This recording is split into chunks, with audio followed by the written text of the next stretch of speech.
CISF aspirants के साथ इंसाफ करो, इंसाफ करो, करो इंसाफ करो। बीएसएफ सीआईएसएफ एस्पिरेंट्स के साथ इंसाफ करो, इंसाफ करो, इंसाफ करो। बीएसएफ सीआईएसएफ एस्पिरेंट्स के साथ इंसाफ करो, इंसाफ करो, इंसाफ करो। We want Justice, we want justice, we want justice, we want justice। नमस्कार, आप देख रहे हैं जेबी नेशनल न्यूज़ और मैं हूं आपके साथ निशा गुप्ता। इस वक्त मैं मौजूद हूं यूनिवर्सिटी के बाहर। यहां कुछ स्टूडेंट्स इंसाफ की बातें कर रहे हैं। आखिर आइए उनसे जानते हैं उनकी मांगे क्या हैं, उनसे बातचीत करते हैं कि उनकी प्रॉब्लम्स क्या हैं। सर, आपका नाम क्या है? मेरा नाम महेश बख्शी।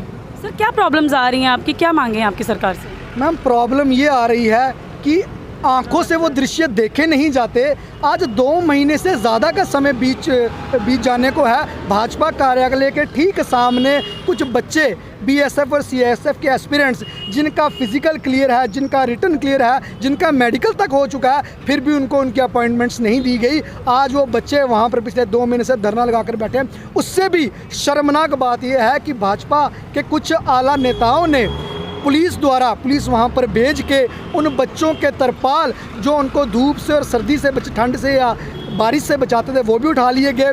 उन बच्चों के जूते तक उठा लिए गए और उन बच्चों जिनमें कुकर में दाल और चावल बनाया करते थे और खाया करते थे वो भी उठा लिए गए। देखिए आप हमारी इस डेमोक्रेटिक नेशन में यहाँ पर हो क्या रहा है। एक तरफ बड़ी बड़ी बातें की जाती हैं और दूसरी तरफ जम्मू के लोगों के साथ, जो डोगरे लोग हैं, हम ये यूपी से, पठानकोट से, पंजाब से कोई नहीं आया, आप अपने लोगों के साथ ये दुर्गति कर रहे हैं। यहाँ पर जम्मू कश्मीर में इस समय वो हालात हो चुके हैं, अंधेरी गर्दी चौपट राजा, मतलब अंधेर गर्दी में हम जी रहे हैं। हम कुछ भी कर लें पर इनका हमें इंसाफ नहीं दिया जाएगा। डेली वेजर्स सड़कों पर हैं, सरकारी मुलाजिम सड़कों पर है और सबसे बड़ी बात कि ये लोग जो है वो डीसी दफ्तर में डीसी की नौकरी नहीं मांग रहे या तहसीलदार या नायब तहसीलदार की नौकरी नहीं मांग रहे। देश की रक्षा करना चाहते हैं, जवान बनना चाहते हैं। बीएसएफ में जाके बॉर्डर पर खड़े होकर गोली कर पाकिस्तान पाकिस्तान जो नारे भाजपा मारती है उसकी तरफ बंदूक लेके खड़े होंगे ताकि कोई आ ना जा सके, वहाँ से हमारे बॉर्डर क्रॉस ना कर सके। उस नौकरी के लिए, देश के जवान की नौकरी के लिए एक तरफ ये सरकार जब अपने स्टेजेस के ऊपर पुलवामा शहीदों का बैनर लगाकर लोगों से कहती है कि हमें वोट दो, हम देश की रक्षा करेंगे, और जो लोग एक्चुअल में देश की रक्षा करना चाहते हैं, मेंटली फिट है, फिजिकली फिट है, रिटर्न में फिट है, मेडिकल में फिट है, 2 महीने से वहाँ पे दरबदर हो रहे हैं पर उनकी सुनवाई कोई नहीं रही है। ये आपके माध्यम से लोगों तक ये पहुंचाना चाहते हैं कि अपनी आंखें खोलें और नेशनल कॉन्फ्रेंस छात्र संघ उन बच्चों के साथ खड़ा है और तब तक खड़ा रहेगा जब तक इनका मुद्दा हल नहीं किया जाएगा।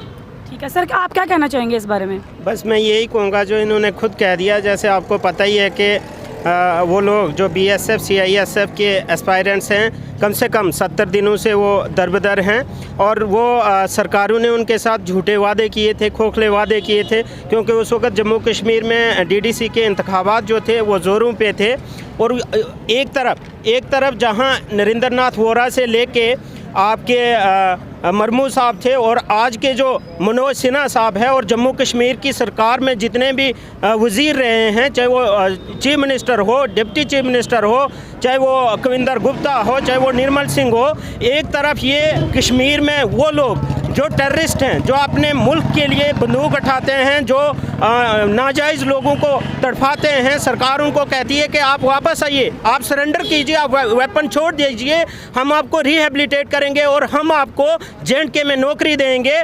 और दूसरी तरफ जहां वो लोग सच में मुल्क की हिफाजत के लिए, वतन पे मर मिटने के लिए तैयार हैं कि 24 घंटे ड्यूटी ऑन रह के हिंदुस्तान और पाकिस्तान की सरहदों पे जहां उन्होंने अपने नेशन के लिए कुर्बानी देने के लिए तैयार हैं, वहां सरकारें उनके साथ जो कर रही हैं उसका हशर आने वाले दिनों में सरकारों को भुगतना पड़ेगा। और इससे बड़ी बात, सबसे बड़ी विडंबना की बात यह है कि वो लोग गरीब हैं। दूसरी बात है मैम कि उनका एज भी हो चुका है। अब अगर दोबारी पोस्टें एडवर्टाइज होती हैं तो उसमें वो लोग फाल ही नहीं करेंगे।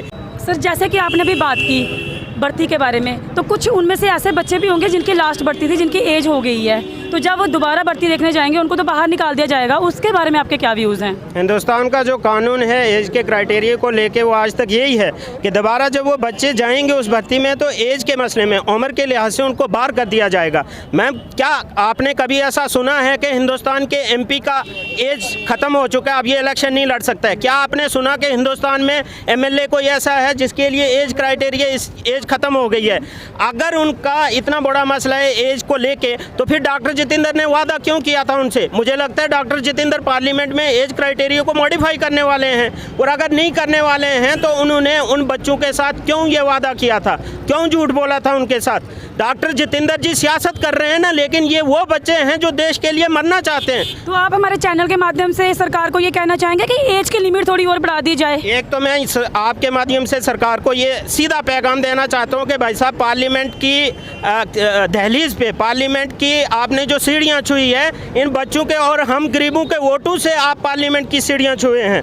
जम्मू कश्मीर में अगर आप असेंबली में पूछते हैं तो हमारे वोटों से आप जम्मू कश्मीर असेंबली की सीढ़ियाँ छूते हैं। डॉक्टर जितेंद्र से एक ही अनुरोध है मेरा और अपने अमित शाह साहब से कि एज क्राइटेरिया को भी वहाँ पे मॉडिफाई करें। और दूसरी बात है, अगर इन लोगों का मसला हल नहीं, सरकारों को शर्म आनी चाहिए ना। आप टेररिस्ट के लिए रिहेबिलिटेशन पॉलिसी निकालते हैं जम्मू कश्मीर में, जो अपने मुल्क के लोगों के लिए वेपन उठाते हैं, उनको आप कहते हैं भाई साहब आओ जम्मू कश्मीर में आपको नौकरी देंगे, और उनको नौकरी देते हैं। फिर इन लोगों ने ऐसा क्या किया है कि जो इनके साथ इस तरह के व्यवहार हो रहा है? अगर सरकार उनके मसले को हल नहीं करती है जल्द अज जल्द, तो दूसरा हमारा जो रुख होगा वो पुंछ रजौरी से लेकर डोडा, किश्तवाड़, भद्रवाह, बनी, बसोली तक हम लोग एक बहुत बड़ा आंदोलन चलेंगे, और तब तक वो आंदोलन चलाएंगे जब तक उनका मसला हल नहीं होगा। मतलब आप ये स्ट्राइक कंटिन्यू रखेंगे और ऑल ओवर इंडिया में इसका? आज हमारा सिर्फ ये पैगाम है यहाँ की एलजी सरकार को और मरकजी सरकार को, ये एक ट्रेलर है, और आगे क्या होगा वो आपको आए दिन देखने को मिलेगा। आप ही लोग न्यूज़ को कवर करेंगी। जी बिल्कुल जी। तो भी आपका ये यूथ है यहाँ पे, इसी यूथ ने बीजेपी को बनाया है, तो बीजेपी के बारे में आपकी क्या राय है? हमारी राय ये है, नेशनल कॉन्फ्रेंस स्टूडेंट यूनियन की यही राय है।